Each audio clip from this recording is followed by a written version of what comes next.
Morning. This morning we are going to read two writers. One is W.H. and the other is Haruki Murakami. The second poet is a Japanese poet, writer.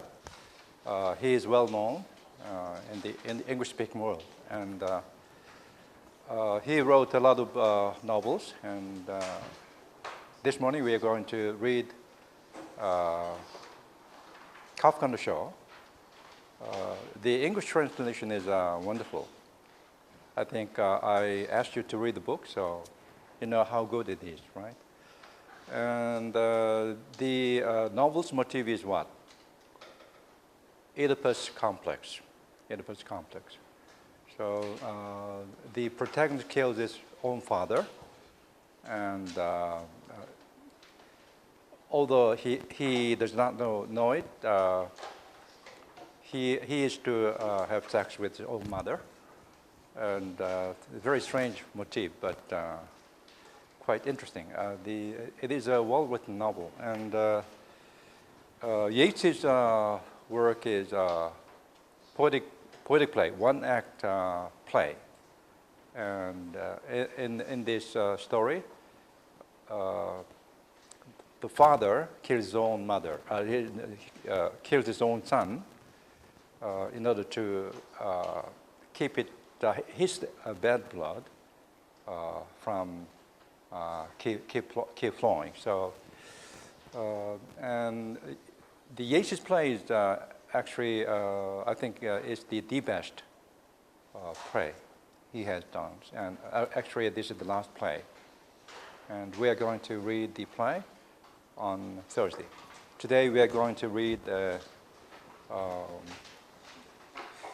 story is quite long. The Kafka on the Shore is long, so we are going to read a kind of explanation and of this novel, and also we are going to have a look at the background of the novelist Haruki Murakami, and also we want to have a look at the Freud background, and also what the Oedipus complex is. Okay.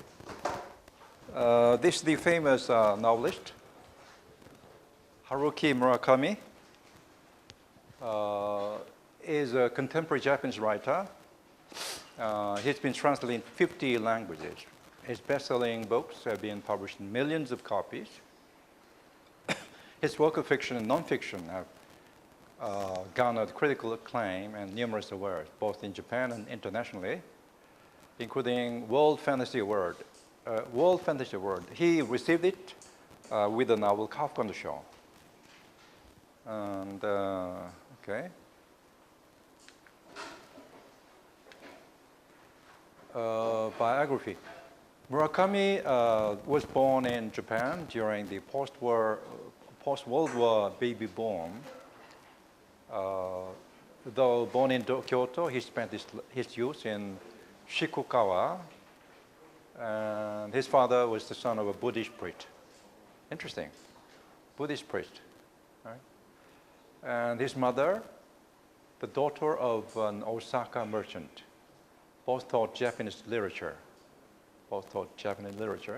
Since childhood, Murakami has been heavily influenced by Western culture, particularly Western music. He once wanted to be a musician, right? He grew up reading a wide range of works by American writers such as Vonnegut, Richard Brautigan. And Murakami studied drama at Waseda University in Tokyo, where he met his wife, Yoko. His first job was at a record store, much like Toru Wanatabe, the narrator of Norwegian Wood. So kind of biographical. Shortly before finishing his studies, Murakami opened a coffee house and jazz bar, the Peter Cat in Kokubunji, Tokyo. And okay, many of his novels have themes and titles that involve classical music, such as the three books making up the Wind Up Bird Chronicle, the thieving magpie, and bird as a prophet. And okay.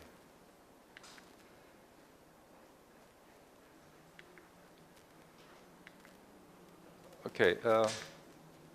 From detachment to commitment.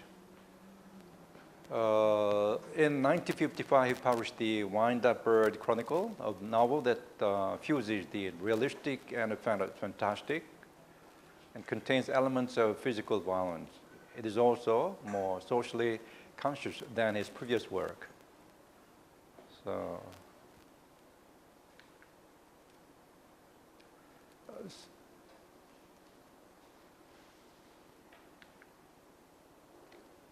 So he received a lot of prizes, right? World Fantasy Award for Kafka on the Shore. In 2006, Murakami became the 6th recipient of the Franz Kafka Prize. And films adaptations. Many of his work turned into films, made into films, right? And writing style. As a writer, Haruki was influenced by Western literalists, which distinguished him from his fellow American counterparts. Not only exclusive to Western influence, Murakami consistently aimed to provide a sense of Japanese heritage throughout his books. He mostly wrote in first person singular, I, right? Okay, and the personal life. Look at this biography. Original publication, English publication. He is very fortunate. He has a lot of good, mainly two good translators, right? He met good. Norway's New 2000. Dance. It's been translated into Korean, right? Kafka on the Shore, I'm not sure. Maybe. And so another book is coming this year. Okay, short stories. The stories are published in the magazines, short stories, right? So, we're going to read Kafka, and the motif is what Oedipus complex. So we're going to look at what it means, right? First, let's look at Freud. Okay, Freud, Sigmund Freud,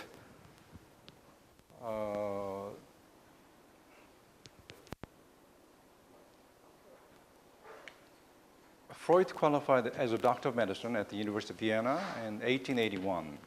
Actually, I went to Vienna, and actually I missed my train to Italy, and I had half a day, and I had a chance to visit his museum. And actually, it's his house. It used to be his house. And there was a huge collection of Egyptian and Oriental things. And to be in his house, I felt mysterious. Oh, he must have been dreaming, right? So Freud qualified as doctor of medicine. And in creating psychoanalysis, a critical method for treating psychopathology through dialogue with the patient and psychoanalyst, Freud developed therapeutic techniques. Okay, and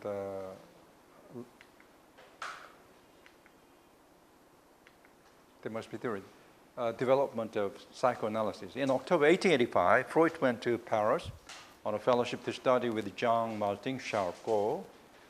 Okay, maybe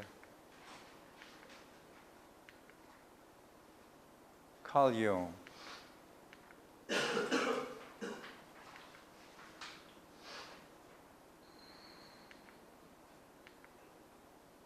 patient, cancer, escape. Okay, let's go to the idea. Okay, Oedipus complex.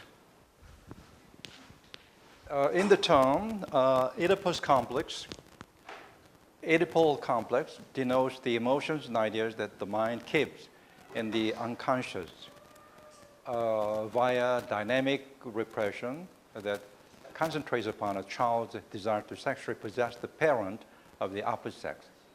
So males attract to their mothers, whereas females are of the opposite sex.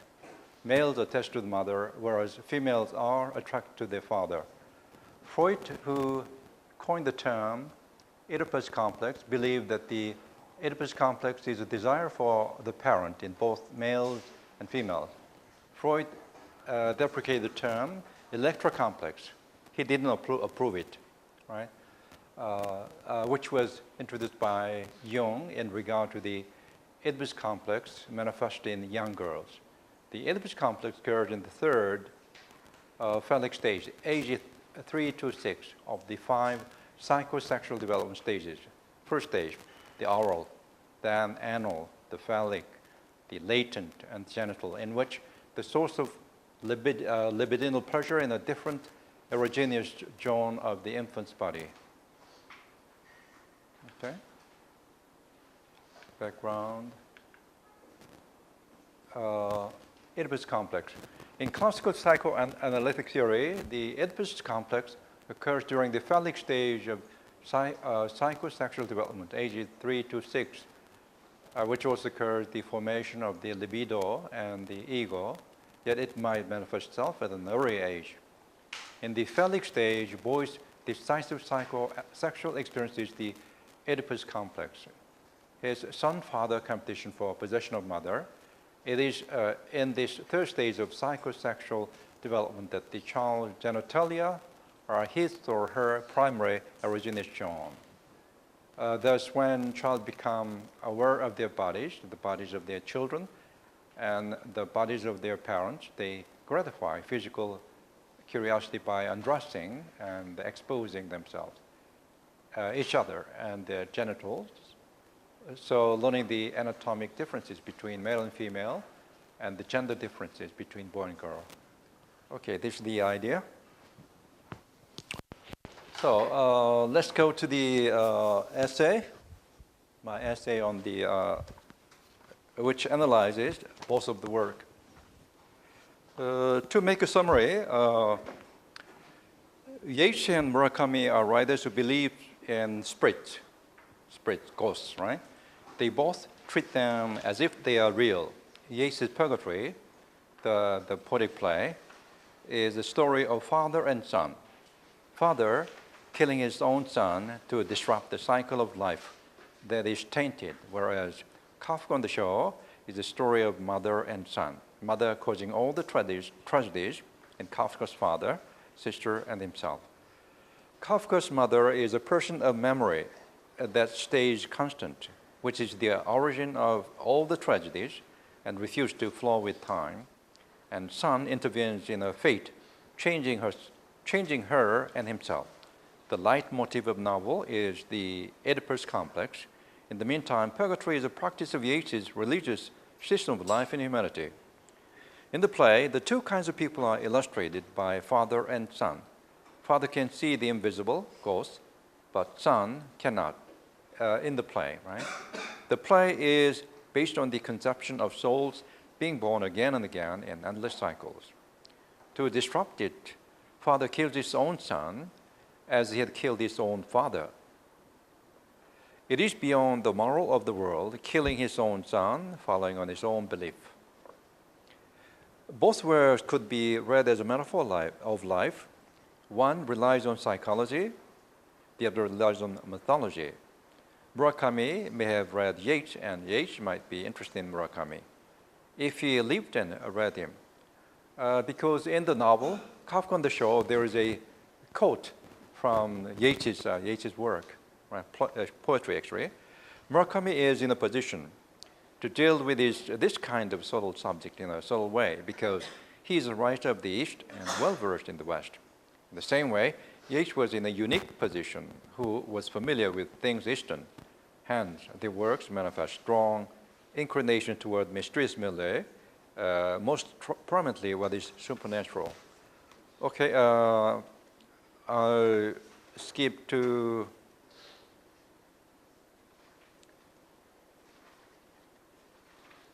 Section 3, on page 282. Section 3. Kafka, structure as a metaphor of life, as expounded by Yeats. In chapter 1, the novel takes off with a scene set in his father's room, stealing things to take away all his journey in search of his identity. The first sentence begins with, "Cash isn't the only thing I take from my father's study when I leave home. Plus, sky blue Revo sunglasses to disguise my age. From the back of another drawer, I take out a photo of me and my older sister when we were little, the two of us on a beach. My sister's looking off to the side, so half her face is in shadow, and the smile is neatly cut half. It's like one of those Greek tragedy masks in a text that's half one idea, half the opposite. Light and dark, hope and despair, laughter and sadness, trust and loneliness." So, does the novel from now on depict light and dark throughout? So does the novel from now on depict light and dark throughout. The boy is seeking a place to hide in, Shikoku. That's where I'll go. There's no particular reason it has to be Shikoku. Only that studying the map, I got the feeling that's where I should go. It is far south of Tokyo, separated from the mainland by water with a warm climate. But it is the very fate that brings him there to have him face mother and sister. The rest of the chapters develop slowly, separately, and with the purpose of winding up at the final point of Kafka, meeting and leaving Miss Saki. Miss Saki is actually his mother, Miss Saki. The main story of the boy's journey consists of odd-numbered chapters. The main story of the boy's journey consists of odd-numbered chapters. It's being woven. Very interesting.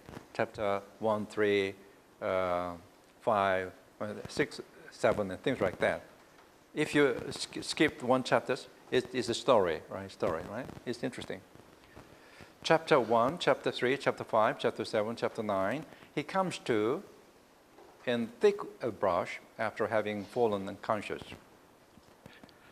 Chapter 11, Kafka sleeps with Sakura, his sister. Chapter 13, Kafka is to stay in a mountain cabin of the librarian Oshima's, while he is getting permission from the library head, Miss Saki, to live in a room of the library. Chapter 15, Kafka is left alone in the cabin in the deep mountains. Chapter 17, after Kafka's third night in the cabin, Oshima comes back to pick him up and talks about the history of Miss Saki. On their way back to the library in his car. Chapter 19, an argument arises between Oshima and two feminist researchers. Oshima revealing the fact that she is a woman. Chapter 21, sculptor Goichi Tamura stabbed to death, found in study, a sealed bed, fish rain from the sky, 2,000 sardines in the mackerel in Nakano Ward shopping district. Actually, sculptor Goichi Tamura is the boy's father and Saki's husband, actually. Chapter 23, a ghost appears in Kafka's room. The ghost of Miss Saki, when she was 15, his age, Oshima tells the story of Miss Saki and the lover, and the relic and music she has composed. Actually, Miss Saki composed music, and actually the author right? The novelist wanted to be a musician, right? So, chapter 25, the ghost appears at 3 a.m. and hears the heart of Kafka beating. Chapter 27, it's 2:47 when I noticed the girls here a little earlier than last night. Miss Saki, I hear myself say. Chapter 29, Kafka calls up Sakura from the public phone. Later, in the total dark, he senses a presence and opens his eyes. Misaki of the present approaches him, and gets on top of him. This is a real physical contact. Before this, they had slept spiritually, but in this scene, they have physical contact, actually. You come over inside her. She's still asleep with her eyes wide open. Chapter 31, Kafka confronts Misaki, and later in the night she comes back, takes him to the shore, and they come back and have sex. But this time, everything is real to Kafka and Misaki. Chapter 23, that night you make me love again with Misaki. Chapter 35, Oshima warns Kafka that police is after him. Chapter 37, back to the mountain cabin to hide. Chapter 39, Kafka rapes Sakura in his dream. Chapter 41. Actually, Kafka and Sakura, his sister, do not sleep together, actually, but in his dream. Right? Chapter 41, Kafka has off into the woods. Chapter 43, Kafka, Tamura meet two soldiers in the woods. Chapter 45, and in the woods, Kafka meets a girl who does not have a name. Here, the boy named Crow. Chapter 47, Kafka, who is still in the real and the metaphorical woods, and Misaki, who has already left this world, meet in the woods, the world between this world and the other world. So this is a kind of fantasy world, right? Not real, which is the equivalent of purgatory. Misaki urges him to get out of here. The entrance is going to close soon. Promise me you will. Chapter 49. Kafka has home to finish junior high.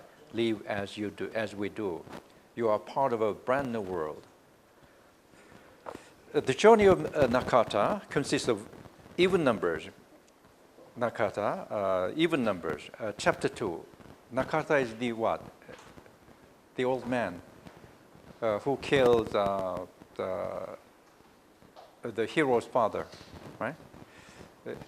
Chapter 2, a UFO-like object sighted and the strange spell of teacher-students collapsing unconscious. Interestingly,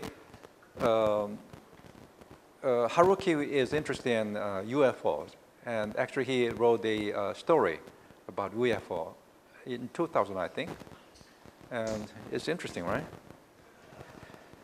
And the teacher, the woman teacher, is actually what?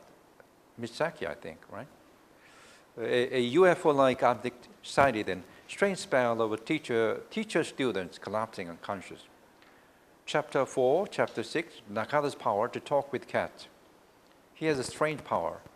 He became dumb after being bitten by the teacher, but he assumes he has strange power. Right? Chapter 8, investigation report on the strange incident. Chapter 10, Nakata meets cat to look for missing cat, Goma. Chapter 12, the teacher confesses in a letter to the specialist who had investigated the incident of the student group that had fallen unconscious what she has done to a boy called Nakata 28 years before. Chapter 14, Nakata goes to the vacant lot to wait for the missing tortoise shell cat. Chapter 16, to save cat's life, Nakata kills Kafka's father, who impersonates Johnny Walker. Chapter 18, Nakata comes to in the vacant lot with the two cats. Chapter 20, Nakata hitchhikes to go west. Chapter 22, Nakata's story is told to Hoshino, the third truck driver who is kind enough to help him out, as he liked his grandpa who died. Chapter 24, Nakata and Hoshino arrive at Shikoku. Chapter 26, a spirit that impersonates Colonel Sanders appears to help Hoshino locate the entrance stone. Chapter 28, Hoshino follows Colonel Sanders to the shrine and have sex with sex machine.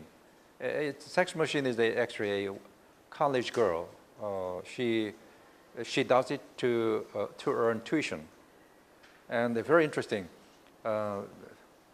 She is very intelligent, and they discuss philosophy while having sex. Very interesting, right? Chapter 30, Hoshino carries the entrance stone to Nakata. Chapter 32, Nakata and Hoshino turn the stone over to open. Chapter 34, Hoshino decides to follow Nakata. Chapter 36, police is after Nakata. Chapter 28, finally, they happen to find it, Komura Memorial Library, as Nakata. Chapter 40, Nakata confronts Misaki. Chapter 42, after Nakata leaves, Misaki dies at 4:35 p.m. after business as usual. Chapter 44, Nakata and Hoshino burn what Misaki has recorded to ashes. Chapter 46, Hoshino leaves the room of the apartment, leaving Nakata sleeping permanent sleep. As Hoshino leaves, he can understand the fat black cat say hi to him. Chapter 48, Hoshino talks with the black cat and asks him if he is Colonel Sanders. The cat says, "Colonel who?" As seen above, the novel is closely in its structure. It is a metaphor of life that is structured at birth, as claimed in the vision. Like Yeats, Murakami says, through the character of Oshima, Oshima gazes deep into my eyes. Listen, Kafka, what you're experiencing now is the motif of many Greek tragedies. Man does not choose fate. Fate chooses man. What do you think? Fate chooses man. Okay. Section 4. Further reading of metaphors both.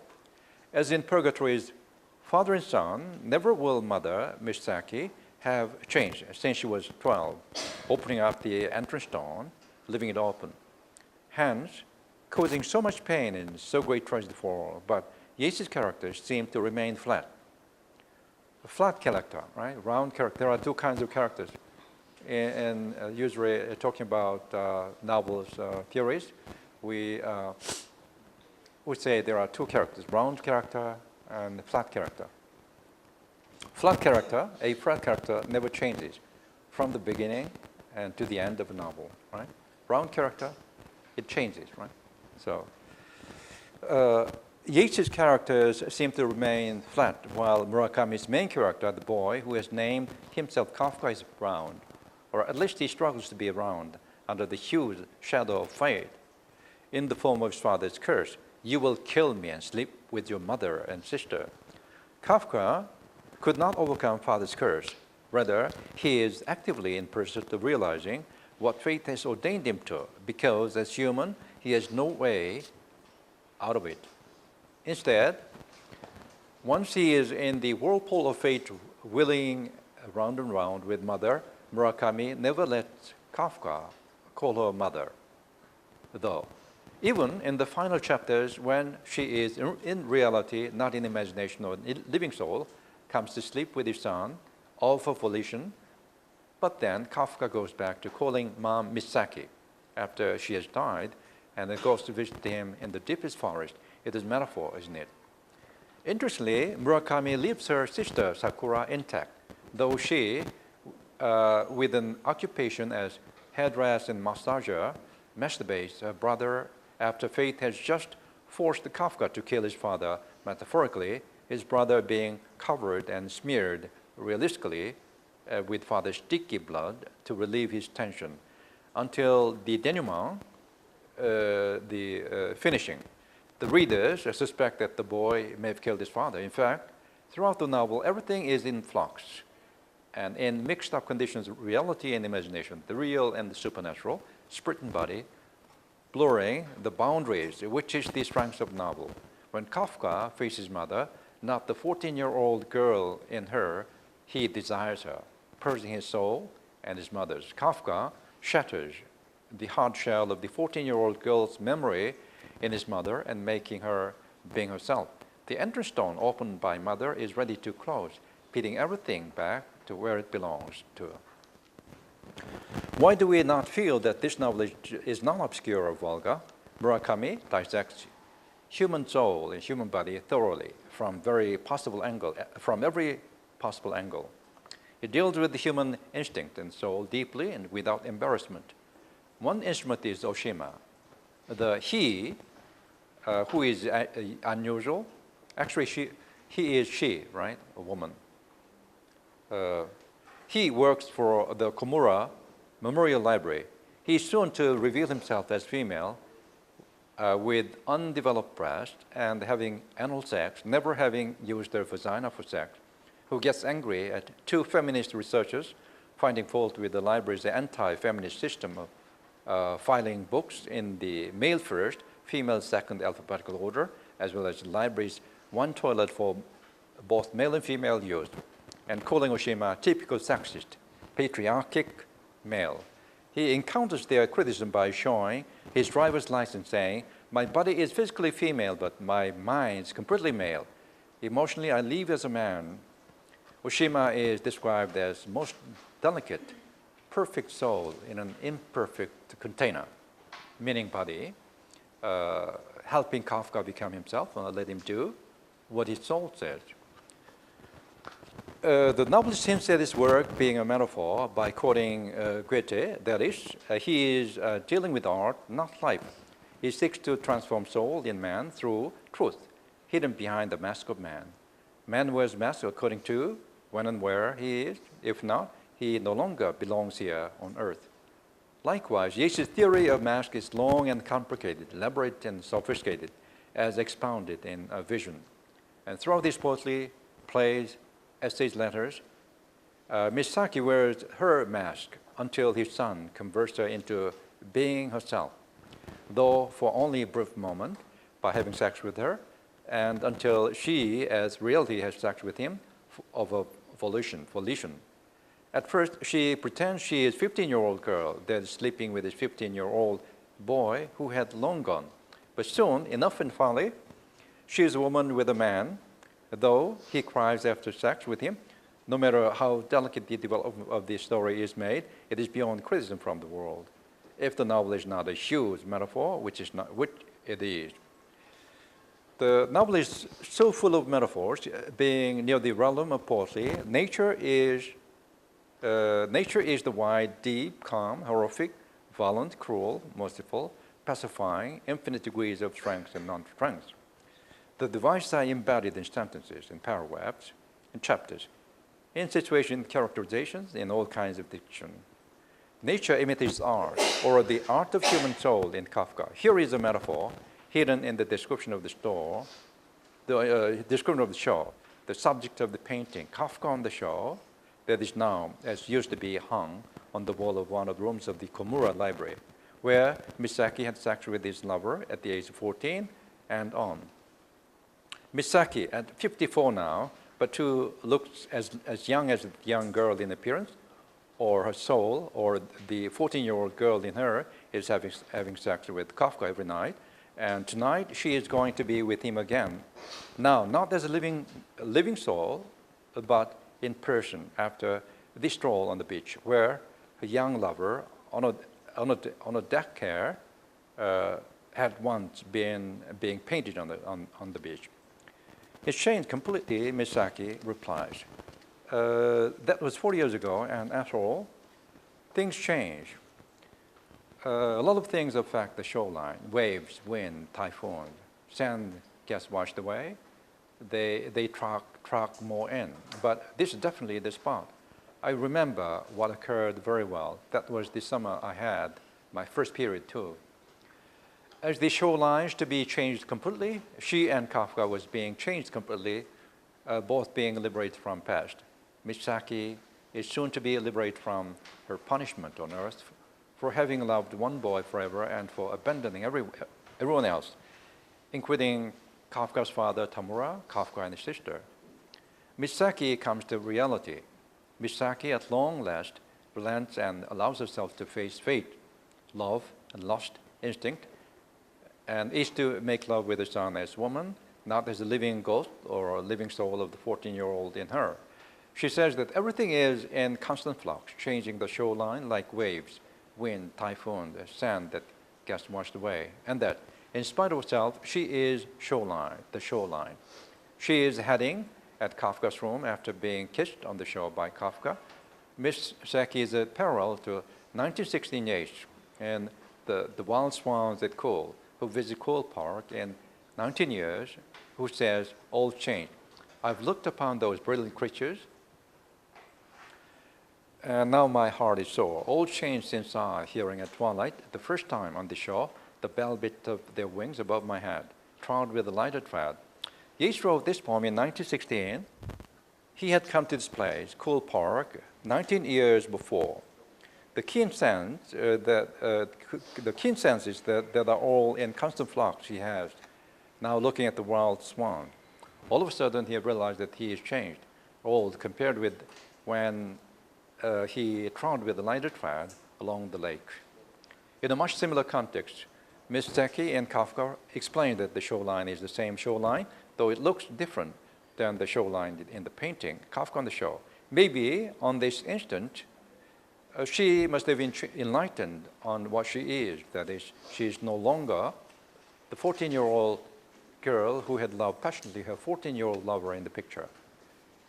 In the concluding chapter, Kafka finally smiled for the first time after he has undergone what he is not responsible for, with imagination following what soul says, not what the world says. In the final chapter, Oshima and Kafka say goodbye to each other. Kafka going back to his home in Tokyo to report to the police on what has happened to him and to go back to his junior high.